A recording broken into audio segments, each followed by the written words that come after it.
بسم اللہ الرحمن الرحیم۔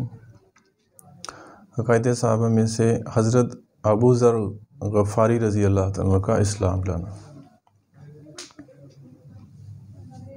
حضرت ابو ذر غفاری رضی اللہ تعالیٰ عنہ یہ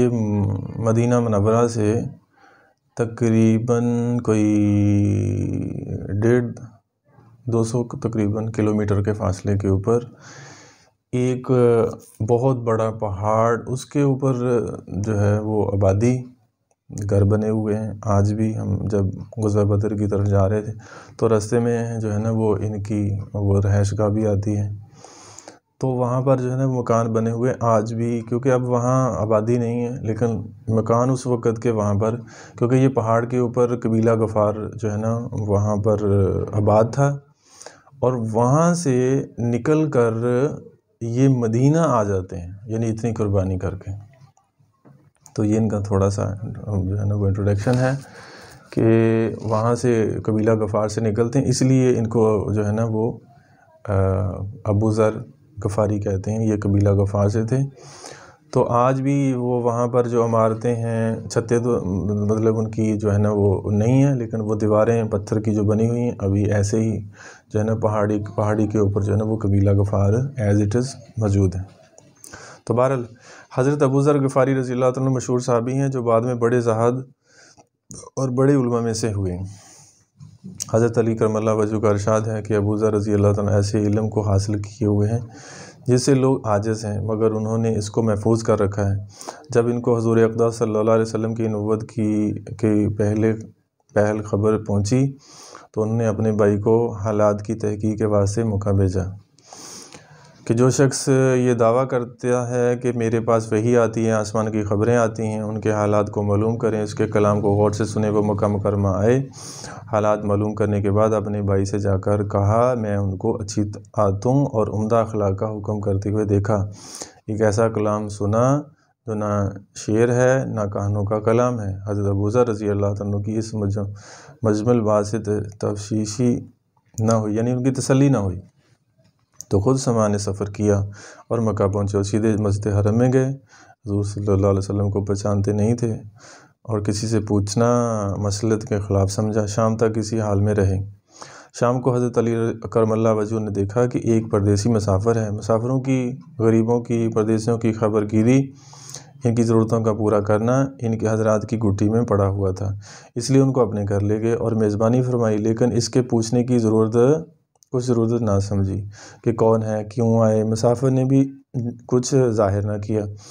صبح کو پھر مسجد میں آ گئے اور دن بھر اسی حال میں گزارا کہ خود پتہ نہ چلا اور دریافت کسی سے کیا نہیں۔ غالباً اس کی وجہ یہ ہوگی کہ حضور صلی اللہ علیہ وسلم کے ساتھ دشمنی کے قصے بہت مشہور تھے۔ آپ صلی اللہ علیہ وسلم کو اور آپ کے ملنے والوں کو ہر طرح کی تکلیفیں دی جاتی تھی۔ ان کا خیال ہوا کہ صحیح حال معلوم نہیں ہوگا اور بدگمانی کی وجہ سے مفت کی تکلیف علیحدہ رہی۔ دوسرے دن شام کو بھی حضرت علی رضی اللہ تعالیٰ عنہ کو خیال ہوا کہ پردیسی مسافر ہے، بظاہر جس غرض سے آیا وہ پوری نہیں ہوئی، اور واقعی پوری نہیں ہوئی تھی، اس لیے پھر اپنے گھر لے گئے اور رات کو کھلایا سلایا، مگر پوچھنے کی اس رات کو بھی نوبت نہ آئی۔ تیسری رات کو پھر یہی صورت آئی تو حضرت علی کرم اللہ وجہہ نے دعوت کیا کہ تم کس کام آئے ہو، کیا غرض ہے؟ حضرت ابو ذر رضی اللہ عنہ نے اول ان کو قسم اور عہد و پیمان دیے اس بات کی کہ وہ صحیح بتائیں، اس کے بعد اپنی غرض بتلائی۔ حضرت علی کرم اللہ وجہہ نے فرمایا کہ وہ بے شک اللہ کے رسول ہیں، اور صبح کو جب میں جاؤں گا تو میرے ساتھ چلنا، وہاں تک پہنچوں گا، لیکن مخالفت کا زور ہے، اس لیے راستہ میں اگر کوئی شخص ایسا ملا جس سے میرے ساتھ چلنے کی وجہ سے تم پر کوئی اندیشہ ہو تو میں پیشاب کرنے لگوں گا یا اپنا جوتا درست کرنے لگوں گا، تم سیدھے چلنا، میرے ساتھ ٹھہرنا نہیں، جس کی وجہ سے تمہارا ساتھ ہونا معلوم نہ ہو۔ چنانچہ صبح کو حضرت علی کرم اللہ وجہہ کے پیچھے پیچھے حضور کی خدمت میں پہنچے، وہاں جا کر بات چیت ہوئی،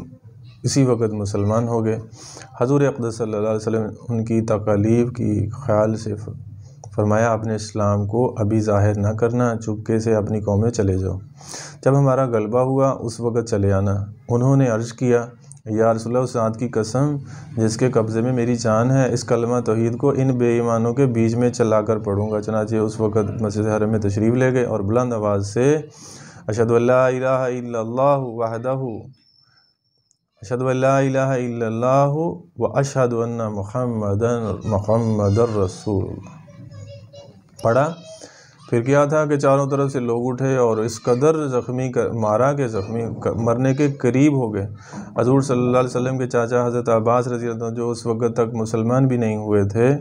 ان کے اوپر بچانے کے لیے لیٹ گئے اور لوگوں سے کہا کہ کیا ظلم کرتے ہو؟ یہ شخص قبیلہ غفار کا ہے، یہ قبیلہ ملک شام کے راستہ میں پڑتا ہے،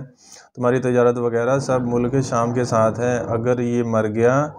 تو شام کا جانا آنا بند ہو جائے گا۔ اس پر ان لوگوں کو بھی خیال ہوا کہ ملک شام سے ساری ضرورتیں پوری ہوتی ہیں، وہاں کا راستہ بند ہو جانا مصیبت ہے، اس لیے ان کو چھوڑ دیا۔ دوسرے دن پھر اسی طرح انہوں نے جا کر بآواز بلند کلمہ پڑھا اور لوگوں سے اس کلمے کے سننے کی تاب نہ لا سکے، اس لیے ان پر پھر ٹوٹ پڑے۔ دوسرے دن بھی حضرت عباس رضی اللہ تعالیٰ عنہ نے اسی طرح ان کو سمجھا کر ہٹایا اور تمہاری تجارت کا راستہ بند ہو جائے گا۔ تو فائدہ میں لکھتے ہیں کہ حضور صلی اللہ علیہ وسلم کے ارشاد کے باوجود کہ اپنے اسلام کو چھپاؤ، ان کو یہ فعل حق کے اظہار کا بلبلہ اور غلبہ تھا کہ جب یہ دین حق ہے تو کسی کے باپ کا کیا جارہ ہے جسے ڈر کر چھپایا جائے۔ اور حضور صلی اللہ علیہ وسلم کا منع فرمانا شفقت کی وجہ سے تھا کہ ممکن ہے کہ تکلیف کا تحمل نہ ہو، ورنہ حضور صلی اللہ علیہ وسلم کے حکم کے خلاف صحابہ کی کیا مجال ہی نہ تھی۔ چنانچہ اس کا کچھ نمونہ مستقل باب میں آ رہا ہے۔ چونکہ حضور صلی اللہ علیہ وسلم خود ہی دین کے پھیلانے میں ہر قسم کی تکلیفیں برداشت فرما رہے تھے، اس لیے حضرت ابوذر رضی اللہ تعالیٰ نے سہولت پر عمل کی بجائے حضور صلی اللہ علیہ وسلم کے اتباع کو ترجیح دی۔ یہی ایک چیز تھی کہ جس کی وجہ سے ہر قسم کی ترقی دینی اور دنیاوی صحابہ کرام رضی اللہ عنہ مجمعین کے قدم چوم رہی تھی اور ہر میدان ان کے قبضے میں تھا۔ جو شخص بھی کلمہ شہادت پڑھ کر اسلام کے جھنڈے کے نیچے آ جاتا، بڑی سے بڑی قوت بھی اس کو نہ روک سکتی تھی اور بڑے سے بڑا ظلم ان کو دین کی اشاعت سے نہیں ہٹا سکتا تھا۔ تو ناظرین، یہ تھا حضرت ابوذر غفاری رضی اللہ تعالیٰ کا اسلام لانے کا واقعہ کہ کتنی مشقتوں کے ساتھ جو ہے نا وہ اسلام پیرا ہوتے ہیں، اسلام کے اندر داخل ہوتے ہیں، پہلے ویریفیکیشن کرتے ہیں۔ یہ ایسے نہیں تھا کہ پہلے جو ہے نا وہ لوگ تحقیق کرتے تھے واقعی کہ ہم جس اسلام کے اندر جا رہے ہیں، جو چیز قبول کرنے کے لیے جا رہے ہیں، آیا کہ وہ حق اور سچ بھی ہے، پہلے بھائی کو بھیجتے ہیں، پھر تسلی نہیں ہوتی، پھر خود جاتے ہیں اور جب ساری معلومات لیتے ہیں تو پھر جب یوں ہی ملنا تھا اور وہاں کی سادگی ایسی ہے کہ نبی کا پتہ ہی نہیں چل رہا کہ نبی کون ہے اور امتی کون ہے، یعنی کہ ایسے حضور صلی اللہ علیہ وسلم کے رنگ میں رنگے ہوئے ہیں۔ لیکن جب یہ سارا موقف ساری بات سامنے رکھتے ہیں تو پھر جو ہے نا وہ اسلام لے آتے ہیں، کلمہ پڑھتے ہیں اور پھر جو ہے نا وہ یعنی کہ حضور صلی اللہ علیہ وسلم کا ہر ایک امتی جو ایمان والا تھا پورا جو ہے نا وہ مبلغ بن کے نکلتا تھا کہ اسلام کی دعوت دینے والا کہ جائیں بھی آپ سیکھیں اور سیکھنے کے بعد جو ہے نا وہ اس کام کو آگے دوسروں تک پہنچائیں۔ تو اللہ سے دعا ہے کہ اللہ تبارک و تعالیٰ ہمیں بھی حضور پاک صلی اللہ علیہ وسلم کا سچا امتی بننے کی توفیق نصیب فرمائے اور حضور صلی اللہ علیہ وسلم کے نقش قدم پہ چلنے کی توفیق نصیب فرمائے، اور ہمارا جو مقصد اصلی ہے وہ لوگوں کو نیکی کی طرف بلانا، برائی سے منع کرنا، اس کے مطابق ہمیں زندگی گزارنے کی اور لوگوں کو اللہ کی طرف بلانے کی توفیق نصیب فرمائے، اور ہمیں بھی جو ہے نا پورا اسلام کے مطابق زندگی گزارنے کی اور اللہ کے احکامات حضور صلی اللہ علیہ وسلم کے طریقوں کے مطابق زندگی گزارنے کی توفیق اللہ تبارک و تعالیٰ ہمیں نصیب فرمائے۔ آمین ثم آمین۔